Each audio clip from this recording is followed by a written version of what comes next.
the pre-RFP. I'm happy to do that, sir. State Shooting Complex Oversight Task Force, October 20th. Senator Kolb. Present. Representative Ottman. Do that, sir. State Shooting Complex Oversight Task Force, October 20th. Mr. Corsi.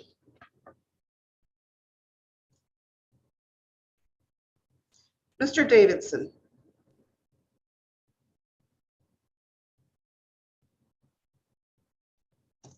Mr. Durrell. Present. Mr. Glenn. Present. Ms. Legursky. Present. Mr. Mestis. Mr. Nesvik.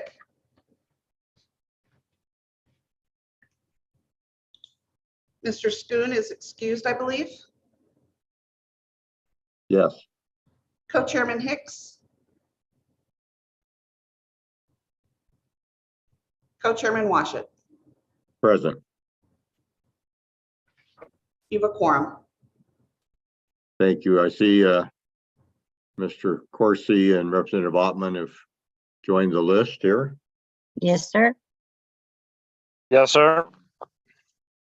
Good morning. Glad you're with Good us. morning.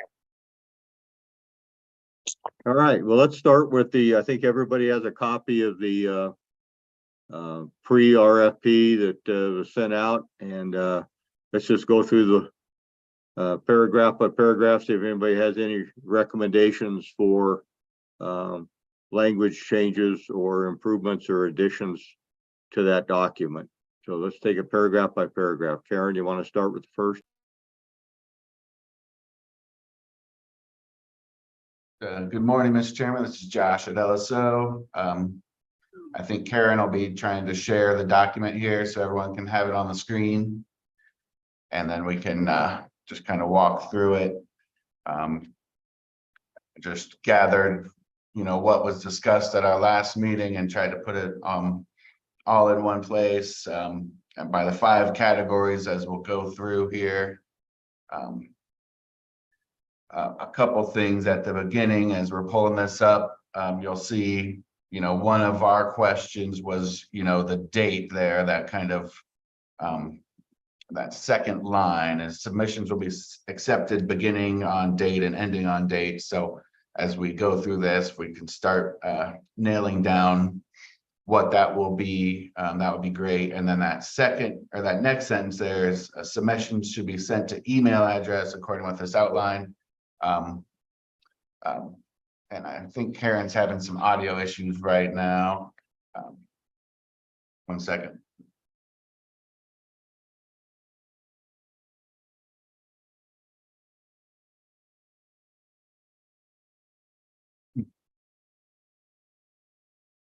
So anyway, Mr. Chairman, our thought as we started thinking about this was that we could host this document on our website, and then have an email address for people to submit these to, that we can then share with the task force.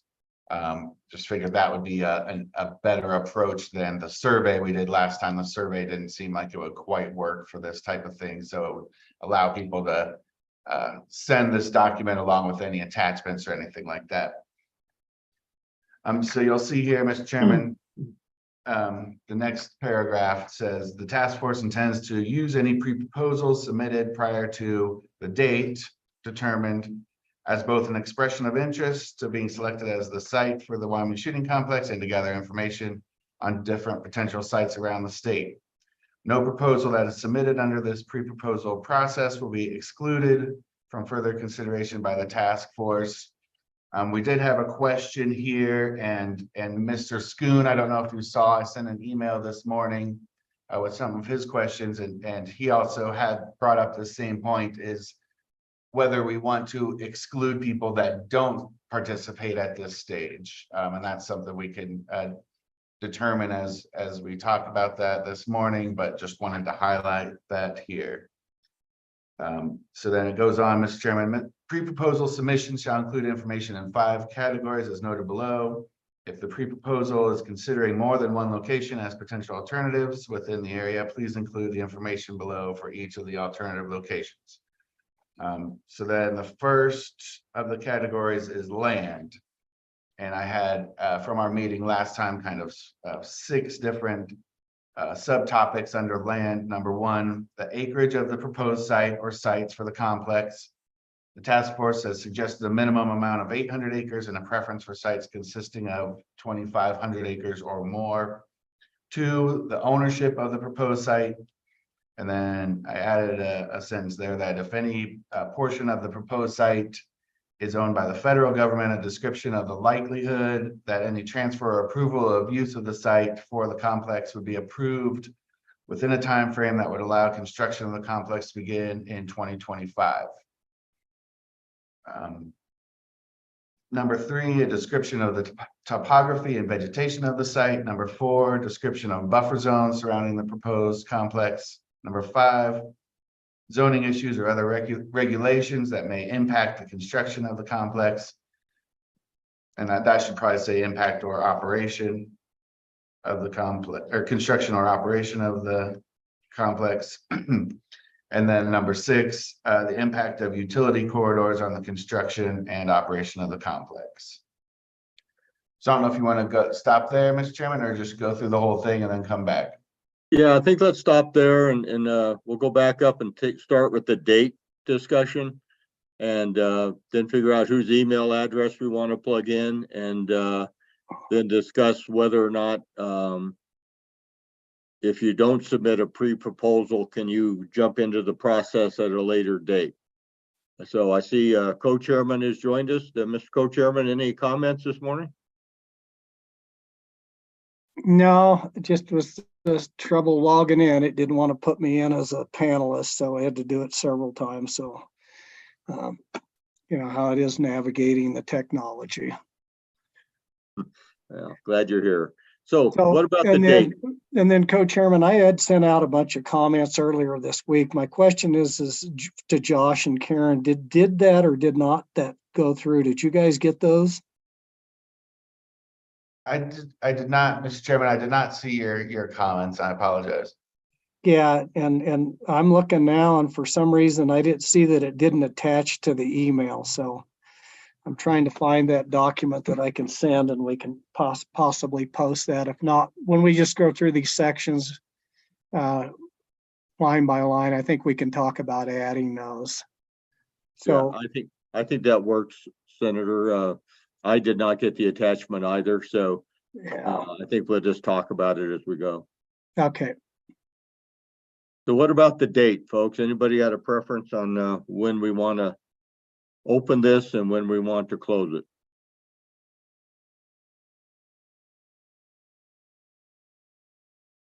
What's your thoughts, Mr. Co-Chair? Well, I think, we just have LSO tell us when they think they can have this thing ready.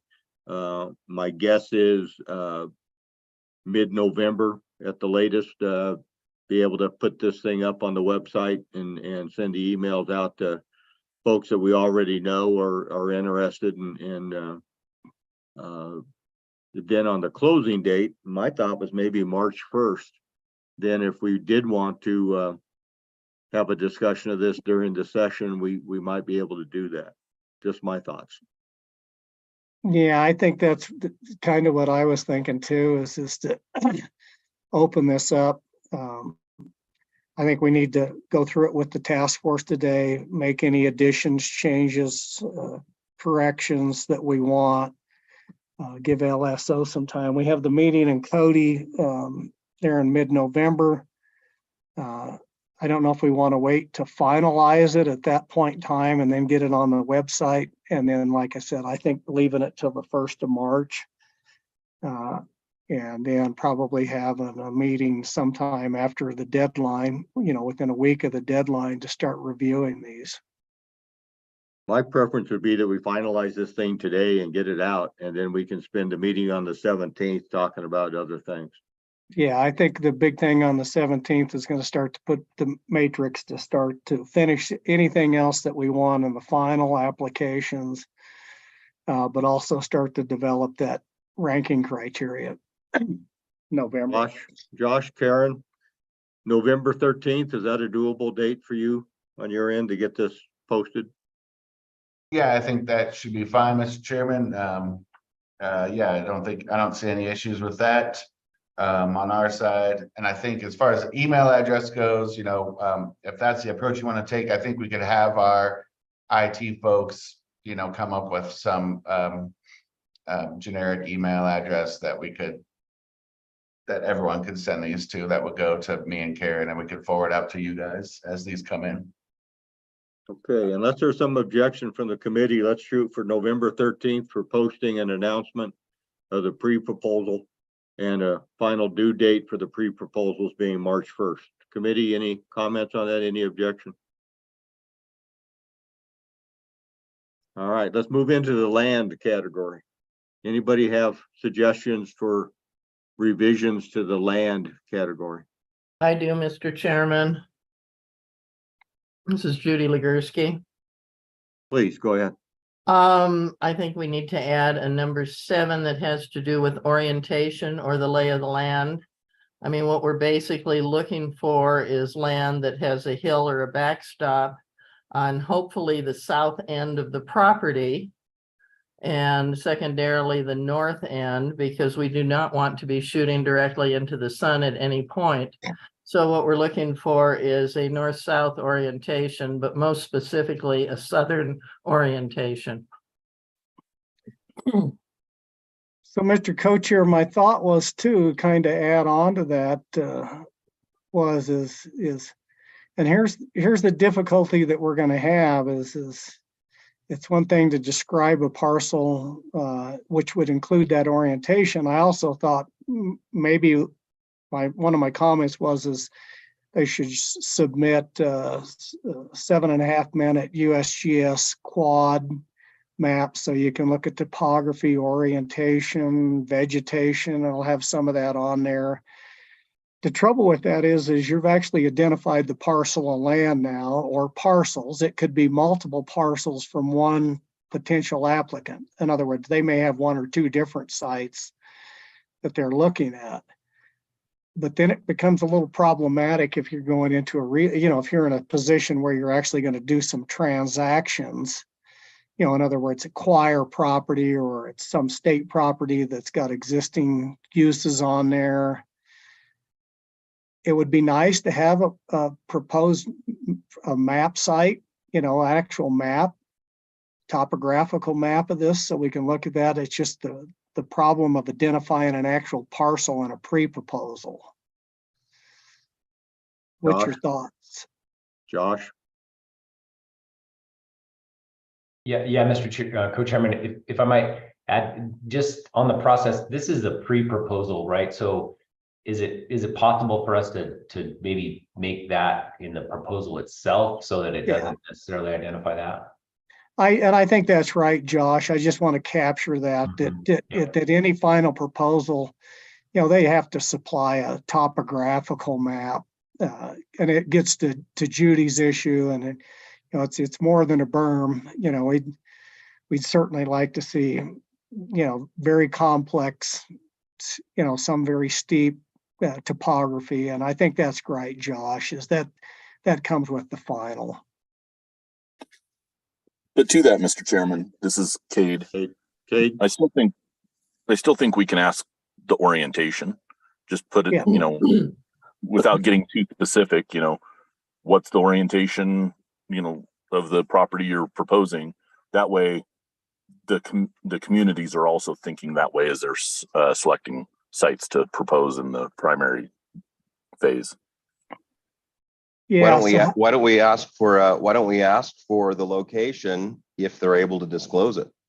I think the point of the submission is to find out what's out there so that we don't write a proposal that cuts everybody out of the options. So we kind of need to assess as much as we can so that we can write a proposal that is actually going to find a applicant that can meet it. So it seems like, what if everybody has a state land proposal? Well, they can give us the legal description. We can go look at it on Google Earth and scout the whole thing and understand exactly what the topography and the layout is. So like maybe nobody's going to have a private land deal that they're trying to cook up to do this.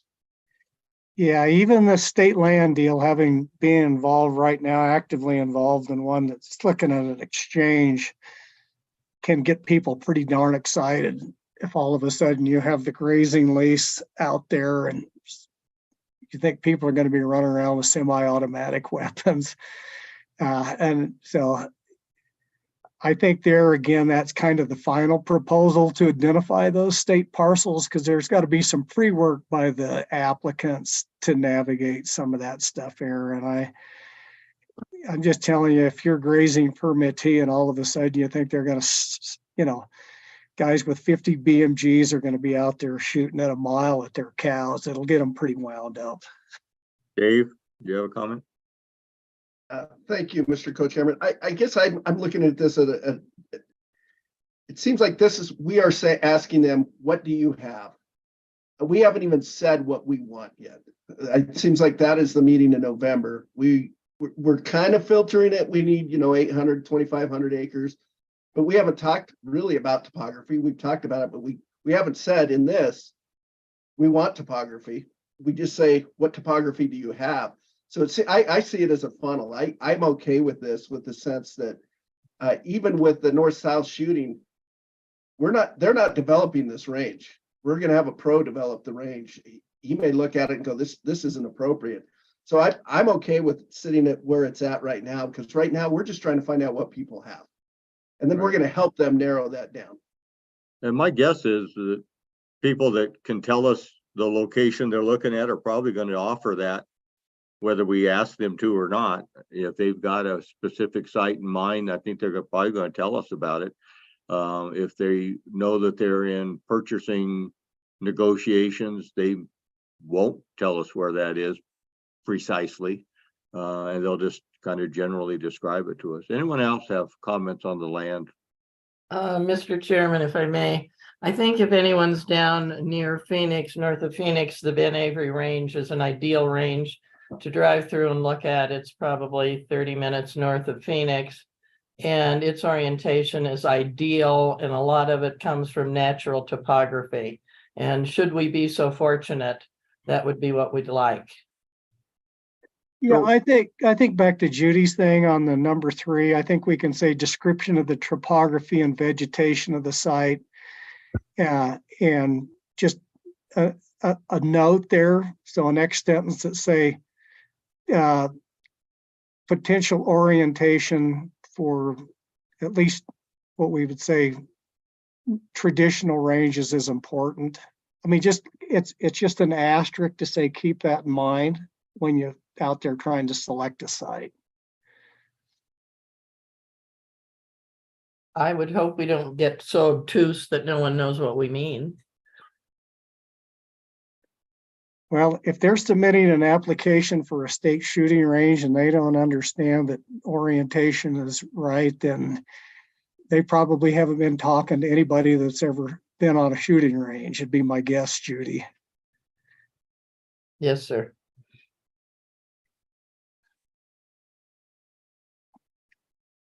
Or maybe we should put on there, call Judy if you want information on orientation. It is important. It's just at what point do we start being too prescriptive with requests or information at this point in time? I can go either way.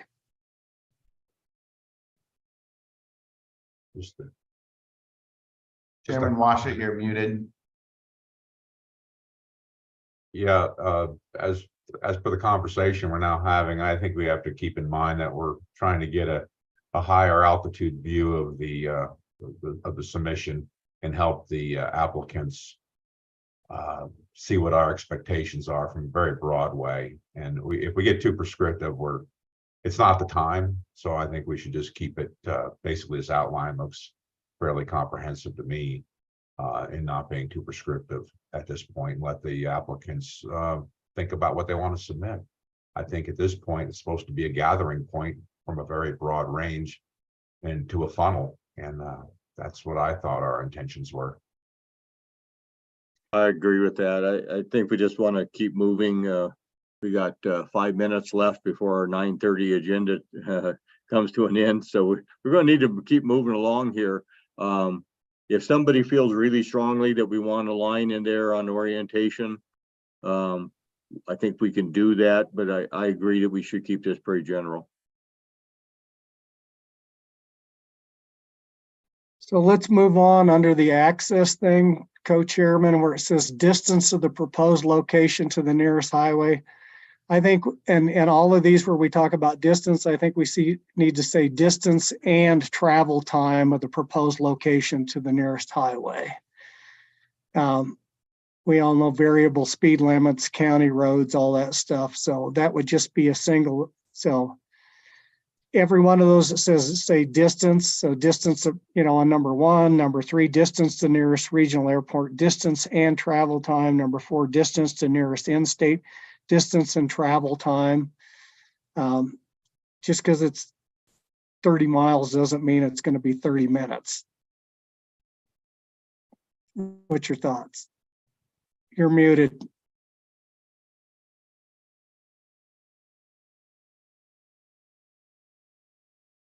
Yeah, that makes sense to me. Does anybody else have a comment on the access portion?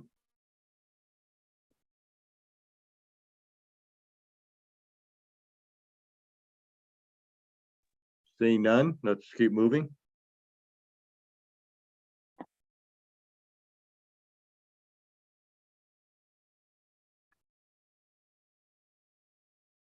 And let's see, Karen, do you want to put the document back up?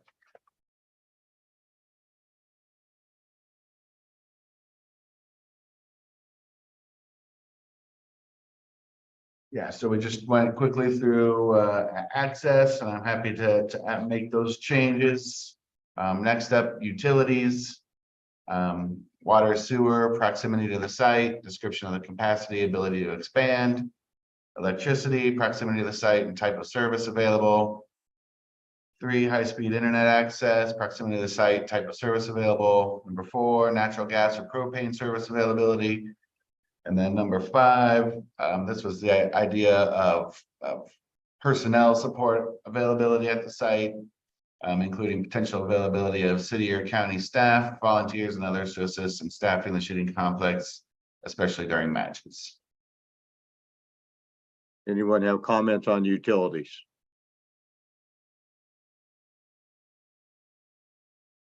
Hearing none, let's go to dining and lodging.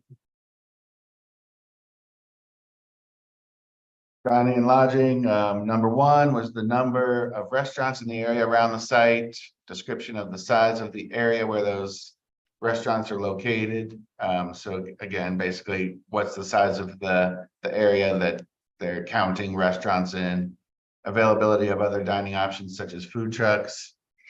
I would note Mr. Schoon did have some comments here this morning that I had sent out about the considering the type of the restaurants, such as fast food, sit down, etc. Number 2, number of hotel rooms in the area around the site, description of the size of that area that they're counting, and then the capacity for expansion of hotel room inventory in the area if necessary. And number 3, number of RV camping sites in the area. Again, a description of the size of that area they're counting, and then a requirement to break down the type of site, whether it has full hookup or if it's just standalone camping. I thought Mr. Schoon's comment about capacity of the restaurants as well as the type of restaurants made sense. I also thought his suggestion about hotel occupancy rates, perhaps, April through October, would also be valuable information for us. Anyone else with comments? Yeah, Mr. Co-Chair, I have a comment. What about travel time to said different locations when it comes to, say, the camp sites and restaurants? some sort of notation of just how long it'll take to get there from the complex locations. That's fair. Anybody else? Mr. Chairman, Dave Glenn here.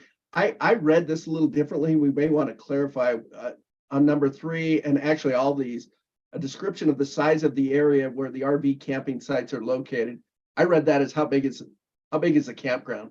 What's the size of the area of the campground versus how far away are you from this shooting site? So I don't know if I can't think of the words to clarify, and that's the same with the restaurants and hotel rooms. So we just may want to clarify. Yeah, Josh, can we get some distance and travel time for each of those? Sure. Anyone else on dining and lodging?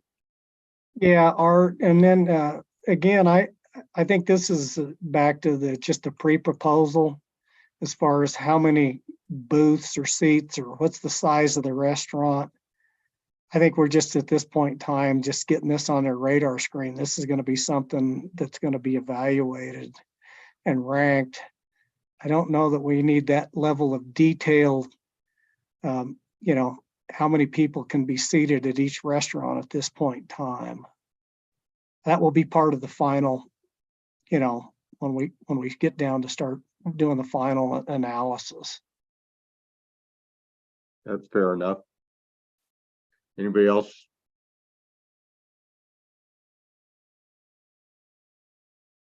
The only thing on the number of RV sites, and one time we did talk at the last meeting as to whether we wanted to identify those as public or private. So number of RV sites, are those private sites KOA or are they state park sites? So it would be just public or private, but I don't know if we need that level of information at this point in time either. Yeah, I think that if we keep in mind the goal here is to get the communities that are thinking about submitting a proposal to recognize that these are concepts and factors that will be scored eventually. And so they'll start gathering this information. Yeah. All right, let's move to other amenities, Josh. Yeah, Mr. Chairman, so then this piece was just a description of other amenities in the area around the site.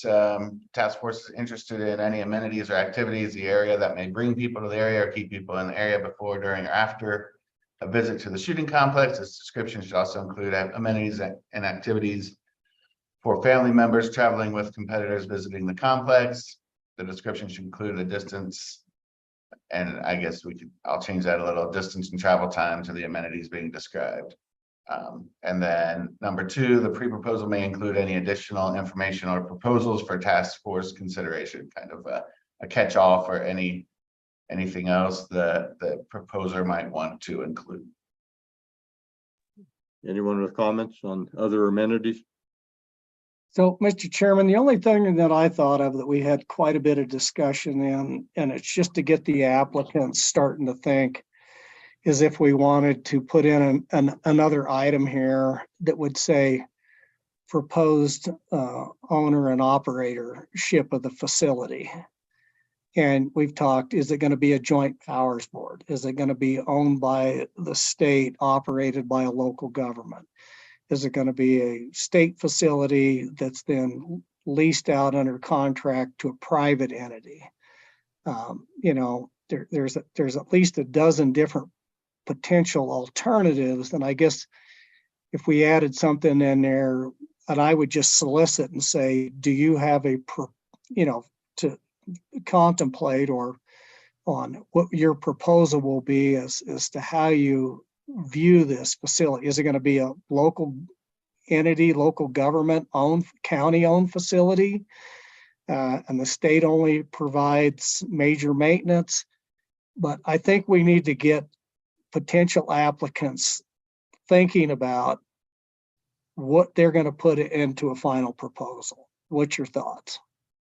I think if they at least stated the system of governance that they would prefer, if they say, hey, we're going to offer all sorts of support, but we want the state to have the ongoing cost of this thing, that's fair. Just tell us what your preferred alternative might be.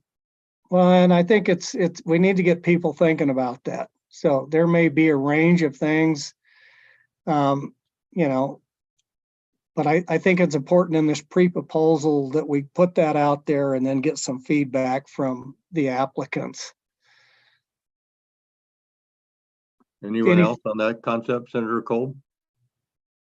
Well, I think that concept's fine. I just wanted to add another, I don't know if that was time to talk about it, but another point would be any unique values that your proposal may offer as a shooting complex for the state of Wyoming. Kind of, you know, we go back to that wow factor we talked about, some way of categorizing that if you think this is the right time to ask that question. Once again, I think it's good that we set this in these different groups mind that we want something that is going to be unique and that stands out. And so they would start thinking about that. That was my, I guess, comment. Thank you. Others?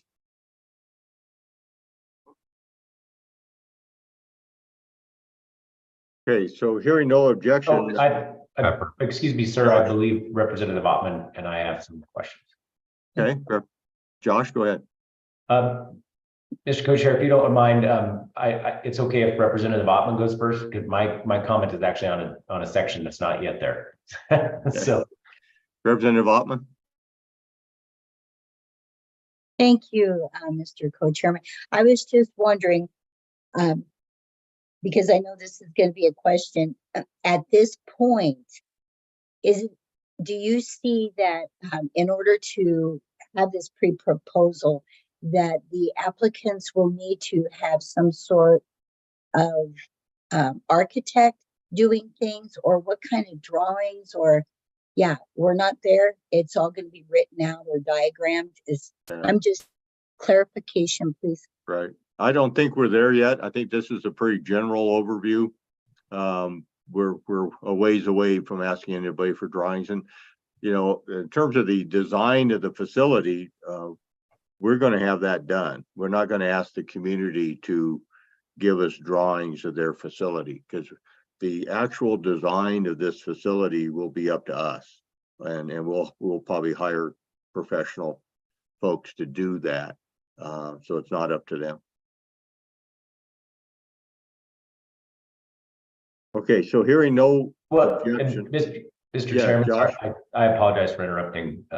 If I might, would it be possible, one of the things that I think we've talked about sometimes is that the idea that we want follow-on investment and we want this to be kind of a spark for economic development. I might propose a section called economic development with two basic questions. And I apologize for not getting these to the task force sooner. I did just now send them to Ms. Vaughn, so she has them if anybody wants to look at the text. But the questions are pretty simple. They are, does your community have an established economic development organization? And if so, describe the economic development plan, personnel, experience, and recent projects. And then number two, what economic development funding mechanisms are in place in your community? And three examples are given economic development, quarter-cent tax, revenue recapture, et cetera. Again, I think in the spirit of getting these communities to think about that and to think about the follow-on, and that this is not just a project, but it's also the follow-on, that would be my intent with adding those two questions. Again, we can talk about prioritization and where that fits in the actual selection, I think at a later date, and whether those are nice to haves or must haves. But I'd like to get the communities thinking about those two things if possible, sir. Comments on Josh's proposal? No, Mr. Co-Chair, I had actually jotted down something that said the same, not quite as eloquent as what Josh had articulated, but something of the same nature. We need to get them thinking about that, what kind of economic development infrastructure and support and plan do they intend to put forth as part of the project, something to that. I think Josh's were more eloquent. I would agree that we need to include that. Okay. Others have comments on the economic development? Yeah, I do. I don't want to exclude anybody because they don't have one currently. I'm concerned that we're setting forth some sort of expectation that you need to have this in place, or you're gonna, I guess, score a little lower. I mean, I think it's commitment to move forward with something of that nature is certainly, I think, a good idea. It's probably, what we need to do. But at this point, I don't want to frame it in a way that people say, geez, I don't have an economic development plan. I'm out of luck. And that's my only concern about just the way that's been phrased, just to kind of tone it down a bit and say, what would you do in the future? Thank you. Josh, can you take that into account in your proposal?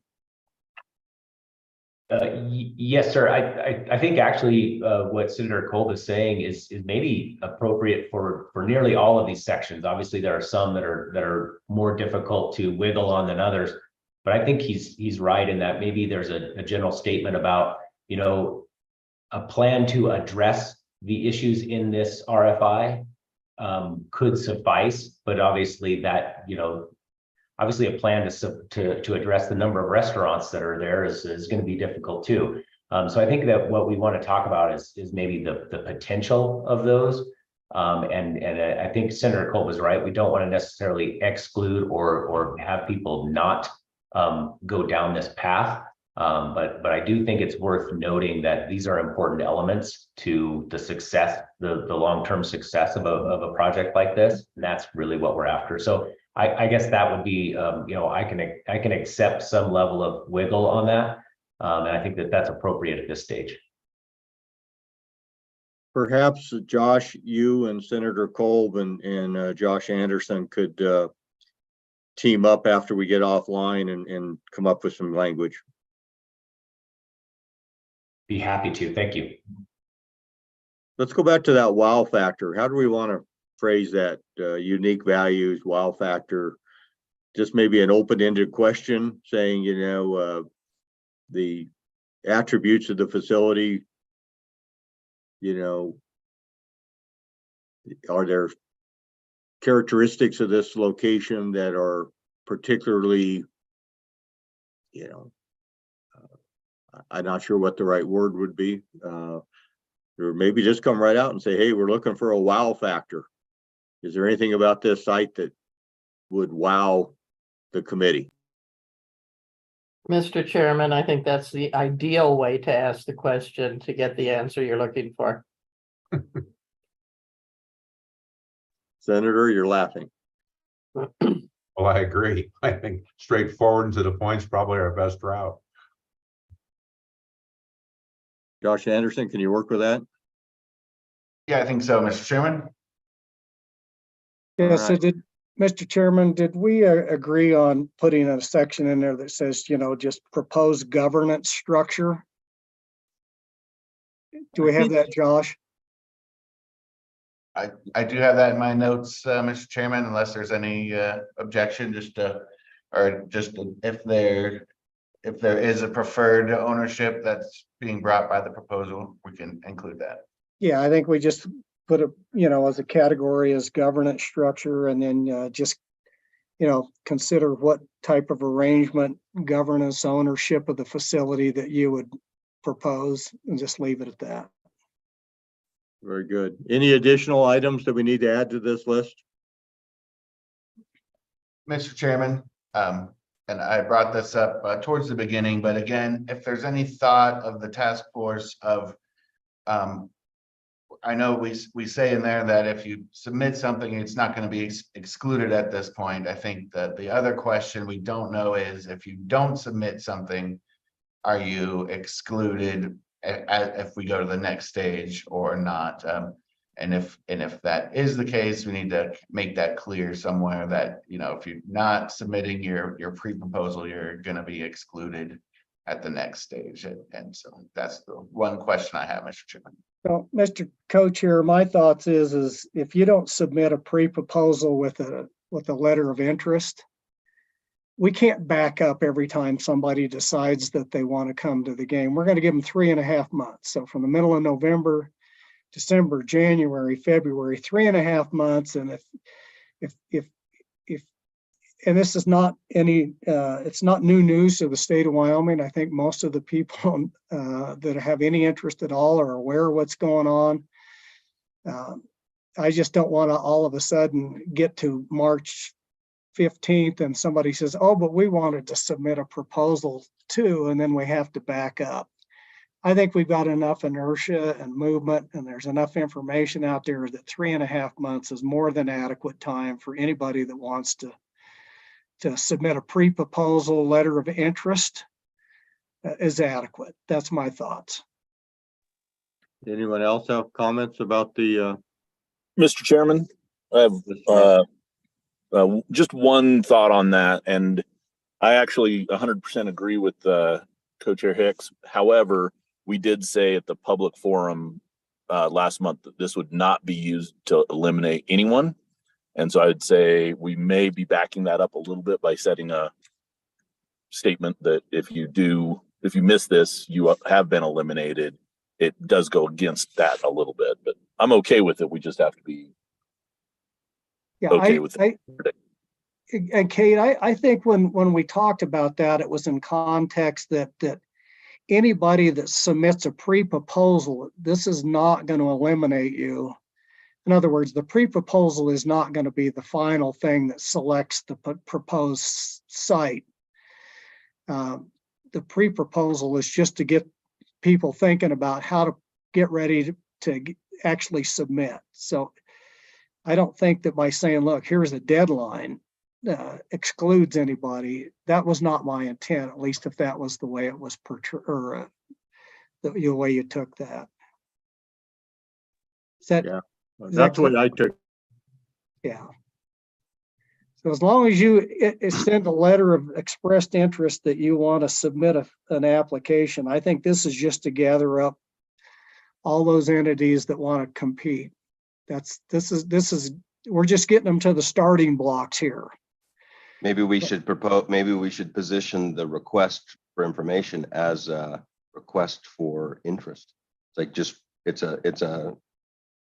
we want you to be involved in it. It's like, if you want to be involved, you need to submit a letter of interest. And if you do, it's like, here's some information we would really like to have if you have it at this time. And Aaron, that's exactly what I think that we do is you need to submit a letter of interest.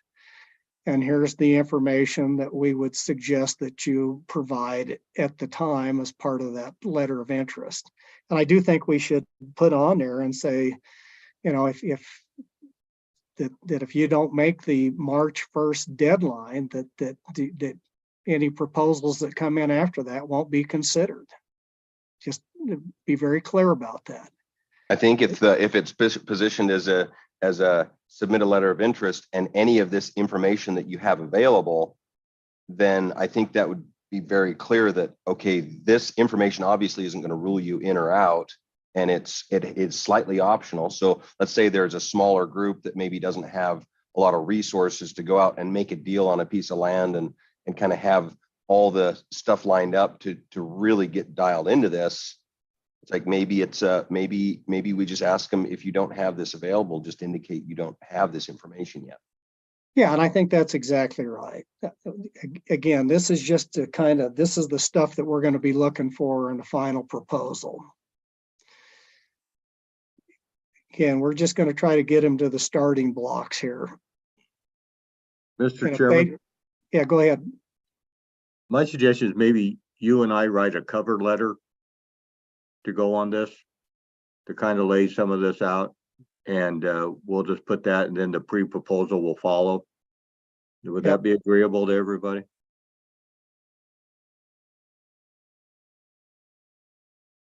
Mr. Chairman, I think that's fine, but there is a piece in there that says no proposal that is submitted under this pre-proposal process will be excluded from further consideration. I think we should say, if you don't submit something, a letter of interest or an RFI, you're out. Yeah, there's no problem with that. Josh Anderson, can you get that in? Yes, sir, Mr. Chairman.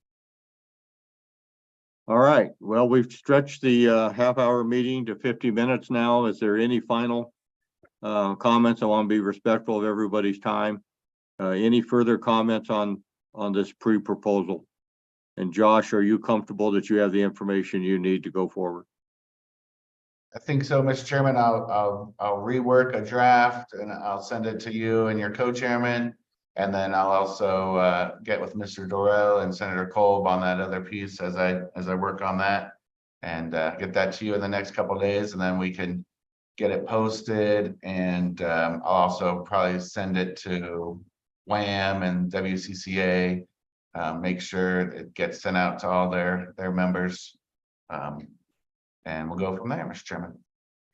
You know, and one thing I want to capture, and it comes back to what Judy said, because I'm still getting inquiries, and we're, you know, on the local facilities and, you know, how wonderful they are. But I think that we need to put in the cover letter, Mr. Chair and Josh, that we highly recommend that anybody that is interested in participating and putting a letter of interest and some of the preliminary information, that we highly encourage them to travel to either the facility and Cameo or Ben Avery or Whittington Center.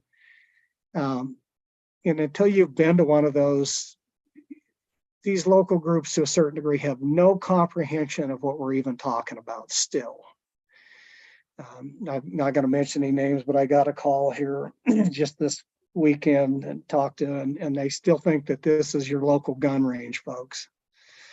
And so I think we just need to say, you really need to, if your local group that's working on this needs to go to one of these facilities to understand what we're trying to put together here. Or at least visit the websites for those facilities and get an idea of the scope and magnitude of what they're doing if they don't physically travel to those locations. Yeah, I mean, I think we'd recommend they do both. We can do that. Let's get together, Senator, and we'll All right. generate a draft letter. With that, any Mr. closing Chairman. comments from anyone? Real quickly, I was going to say in your letter from the co-chairman, maybe there a link of that Raton video that we watched at our last meeting. That was pretty impressive, the magnitude of that facility. I don't know if we have that link, but if we do, we could maybe make it available. Good idea. With that, members, I have nothing further. We'll move to adjourn. We'll see you all on the 17th of November in Cody or Powell up there someplace, right? Mr. Co-Chairman, we are going to be at the Park County Fairgrounds, Homestead Hall. Park County Fairgrounds, are they in Powell? Powell. Yes, sir. Very good. Thank you all for spending an hour of your Friday morning with us, and appreciate your work.